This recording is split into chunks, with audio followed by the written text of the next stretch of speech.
Naturo, votre rendez-vous naturopathique. Avec Pauline Burel. Vous êtes bien sur RCB, vous écoutez Allo Naturo, l'émission de naturopathie pour remettre du naturel dans vos compléments de soins et vous accompagner également au quotidien. Et c'est d'actualité, c'est évidemment les repas de fête avec cette question de tous les âges, comment bien digérer les repas de fête. Et pour cela, on peut compter sur Pauline pour nous donner des conseils. Bonjour Pauline. Bonjour Marion, bonjour à toutes et à tous. Et oui, les fêtes approchent et c'est synonyme de repas festifs. Et quand je dis repas festif, c'est au pluriel. Et parfois, on peut même un peu appréhender cette période où on enchaîne les gros repas parce qu'au niveau digestif, c'est compliqué. On se sent lourd, ballonné, toute l'énergie passe dans la digestion. Donc, je vous propose une émission pour vous donner des petits conseils pour alléger un peu cette période. Alors attention, quand je dis alléger, c'est pas du tout se priver. Moi, je trouve que c'est très important de vraiment profiter de ce moment. C'est un repas de fête, donc exceptionnel. Ce n'est pas le moment de se priver ou de culpabiliser en mangeant. Alors, est-ce qu'il y a des astuces quand même dans la manière de manger ces gros repas sans culpabiliser ? Oui, au niveau du repas, le plus gros piège, c'est l'apéritif. Ce sont des petites choses très bonnes, très faciles à manger avec les doigts, comme ça on picore. Et en plus, on est souvent en pleine discussion, donc on enchaîne très vite les amuse-bouches sans y prêter attention. Ça vous est sûrement déjà arrivé de prendre par exemple une poignée de cacahuètes et d'un coup, vous réalisez que votre main est vide sans que vous vous souveniez d'avoir mangé toutes les cacahuètes. Et du coup, on reprend des cacahuètes. Exactement. Donc pour ça, il y a 2 choses à faire. La première, c'est mâcher. La mastication est très importante, c'est elle qui va commencer la digestion avec les enzymes salivaires et couper en petits morceaux, broyer les aliments pour qu'ils soient plus facilement digérés après par la suite. Et en plus, ça libère plus de saveur dans la bouche et on a plus de temps pour apprécier ce qu'on mange. La deuxième chose qui est aussi liée à la mastication, c'est la pleine conscience. D'ailleurs, je vous en ai déjà parlé la semaine dernière par rapport à l'arrêt du tabac. À réécouter sur notre site internet www.radio-rcb.fr. Merci Marion. Et donc, on peut utiliser cet outil aussi dans l'alimentation. Donc, tout simplement, on va se concentrer sur tous ces sens, toutes les informations qu'on peut récolter de ce qu'on va manger. Donc d'abord, on va prendre un moment pour regarder ce qu'on mange, la couleur, la forme. Puis, on va soit prendre avec les mains ou piquer avec la fourchette l'aliment. Et à ce moment-là, on va faire attention à la consistance, si c'est dur, moelleux, fondant, cassant, craquant. Puis, vous pouvez approcher l'aliment de votre nez pour sentir son parfum, son odeur, éventuellement la chaleur qui s'en dégage. Puis, vous portez l'aliment à votre bouche. Prenez d'abord un moment pour goûter l'aliment sans le mâcher et apprécier sa texture. Puis, vous pouvez commencer à faire un croc. Et à ce moment, refaire attention à la texture, le fondant, le croustillant, résistant. Et aussi apprécier les premières saveurs qui s'extraient de l'aliment. Puis vous allez le mâcher, libérer tous les arômes et porter votre attention aux différents goûts que vous pouvez découvrir aux différents endroits de votre langue et de votre palais. Quand vous allez finalement avaler votre bouchée, vous allez sentir un peu ce goût en profondeur dans la bouche. Et vous verrez que si vous faites ça tout au long de votre repas, vous retirerez beaucoup plus de plaisir et de satisfaction avec une quantité moindre. De vous-même, naturellement, vous allez diminuer la quantité qui sera mangée pour vous rapprocher de votre quantité idéale dont votre corps a besoin parce que votre corps aura eu beaucoup plus de plaisir à manger et aura eu le temps de délivrer le message de satiété avant d'avoir mangé une quantité trop grande. Voilà un bon conseil pour apprécier d'autant plus les repas. J'ai quand même hâte d'essayer de faire en sorte que tout le monde autour de la table mange en pleine conscience. Ça sera un petit peu moins agité, puis ça peut permettre aussi de se taire dans les débats un peu stériles qui arrivent souvent au moment des fêtes. Et d'ailleurs, en parlant de repas au niveau du contenu de l'assiette, qu'est-ce qu'on peut faire ? Alors franchement, j'ai pas envie de vous restreindre ou de vous interdire des aliments. C'est la fête.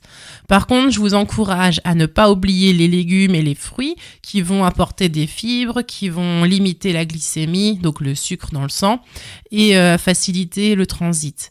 Et bien sûr, les légumes et les fruits vous apportent de bons nutriments pour votre corps. Et est-ce qu'il y a en plus des compléments alimentaires pour aider à la digestion après le repas ?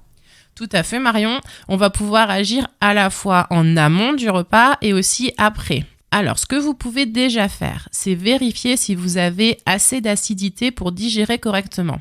On parle beaucoup d'hyperchloridrie, c'est-à-dire un excès d'acide au niveau de l'estomac. Mais on parle très peu d'hypochloridrie, c'est-à-dire quand on n'a pas assez d'acide. Les symptômes de l'hypochloridrie sont ballonnement, indigestion, brûlure d'estomac, diarrhée, flatulence, éructation, carence en fer, minéraux, vitamines. Du coup, on peut avoir les ongles cassants, de la fatigue. Et parfois, c'est drôle parce que c'est des opposés, mais ça peut se confondre avec l'hyper. Donc, c'est des symptômes qui peuvent parfois se ressembler. Tout à fait. Alors, pour en être sûr, on va faire un petit test qui est très simple. Le matin à jeun, donc c'est important d'être à jeun, vous mélangez 1/4 de cuillerée à café de bicarbonate de soude dans environ 100 ml d'eau, un verre d'eau, qui est à température ambiante, voire légèrement tiède. Et vous le buvez. Et si vous n'avez pas de RAW qui survient dans les 2-3 premières minutes, c'est que vous êtes plutôt en hypochloridrie. Un test intéressant à faire, mais il faut un petit peu de courage pour manger à jeun une cuillère de bicarbonate dans de l'eau tiède. Oui, bon... et attendre le RAW, c'est assez rigolo à attendre. Mais en tout cas, ça permet de savoir son niveau d'acidité dans l'estomac, tout simplement. Oui. Et alors, dans ce cas, vous pouvez faire une cure, donc prendre en continu des plantes amères pour stimuler les enzymes digestives. Donc, par exemple, il y a la gentiane, donc la racine de gentiane. Donc, comme c'est une racine, ça se fait en décoction et pas en infusion. Donc, comment on fait une décoction ? Vous prenez une cuillerée à café de racine de gentiane pour une tasse. Vous couvrez cette cuillerée à café d'eau. Vous mettez la quantité suffisante pour une tasse et vous portez à ébullition pendant 2 minutes. Après ça, vous laissez infuser 5 à 10 minutes. Puis, vous buvez cette décoction 30 minutes avant le repas pour que ça ait le temps de stimuler les enzymes. L'autre solution, vous pouvez aussi prendre des gélules de bromélaïne. C'est une enzyme qui est extraite de l'ananas et qui va aider à la digestion aussi. Ces 2 conseils, la décoction de gentiane avant le repas et les gélules de bromélaïne aussi avant le repas, vous les prenez en cure de 3 mois pour les personnes qui sont vraiment en hypochloridrie. Et sinon, vous les prenez juste ponctuellement pendant les jours où vous savez que vous avez des repas festifs, donc plus importants, pour vous aider à digérer, si dans le cas où vous n'avez pas de problème d'acidité. Et alors cette cure de 3 mois, c'est à tous les repas, c'est midi et soir, c'est matin, midi et soir, si on souhaite faire une cure parce qu'on s'est rendu compte qu'on était en hypochloridrie. Oui, alors du coup, peut-être pas forcément au petit déjeuner parce que vraiment la gentiane c'est très amer. Donc les gélules de bromélaïne, ça oui, on pourrait le prendre directement, mais la gentiane plutôt midi et soir parce que c'est vraiment, mais c'est le fait que ce soit amer, c'est important que ce soit amer pour stimuler ces enzymes. Et donc après le repas, quand on se sent lourd, qu'est-ce qu'on peut faire pour aider à digérer ? Alors dans ce cas-là, vous pouvez prendre des tisanes qui aident à la digestion. Donc c'est simple, vous pouvez acheter dans les magasins bio ou les magasins en général une tisane qu'on appelle digestion tout simplement. Ou alors vous pouvez prendre de la mélisse ou de la camomille qui sont plutôt apaisantes pour le soir. Et sinon, il y a aussi le gingembre, la cardamome, la cannelle qui sont plutôt énergisants et qu'on retrouve d'ailleurs dans les tisanes de Noël.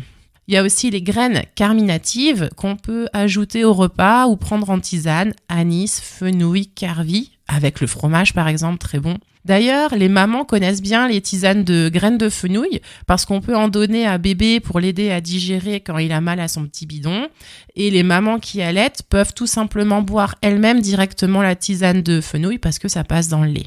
Autre conseil, vous pouvez prendre une goutte d'huile essentielle de menthe poivrée sur un support neutre. C'est des petits comprimés neutres qu'on peut acheter en magasin bio, en pharmacie, ou tout simplement, vous la mettez votre goutte sur un sucre ou dans une cuillère à café de miel ou d'huile. Ou alors, beaucoup plus doux et qui peut être donné dès l'âge de 3 ans et aussi pour les femmes enceintes et allaitantes, c'est en format hydrolat. Donc, vous pouvez prendre une cuillerée à café d'hydrolat de mélisse ou de basilic que vous mettez dans un verre d'eau tout simplement.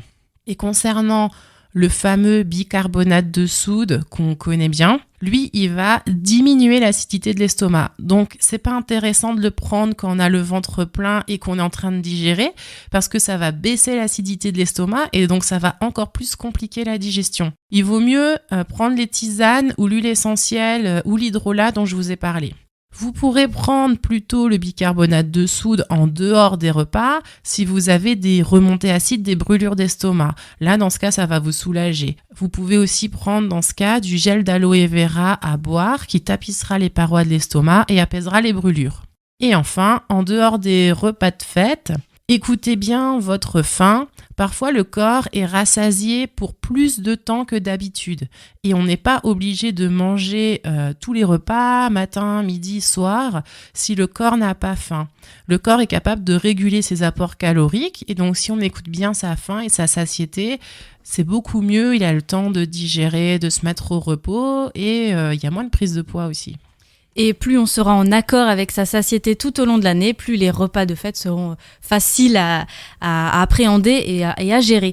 Merci beaucoup Pauline pour cette belle émission qui va nous préparer pour ces repas de fête pour les semaines et les jours qui arrivent avec tu le disais, les repas de fête au pluriel. Merci beaucoup et donc à la semaine prochaine Pauline. Je rappelle que vous avez la possibilité de poser vos questions à Pauline sur l'adresse mail maquestion au singulier et tout attaché @radio-rcb.fr. On se fera un plaisir d'y répondre ensemble sur les ondes d'RCB. Merci Pauline, à la semaine prochaine. Merci Marion, merci à toutes et à tous. Je vous souhaite un bon appétit, de très belles fêtes de fin d'année. Au revoir. Allo Naturo avec Pauline Burel, c'est tous les mardis à 13h sur RCB et sur www.radio-rcb.fr.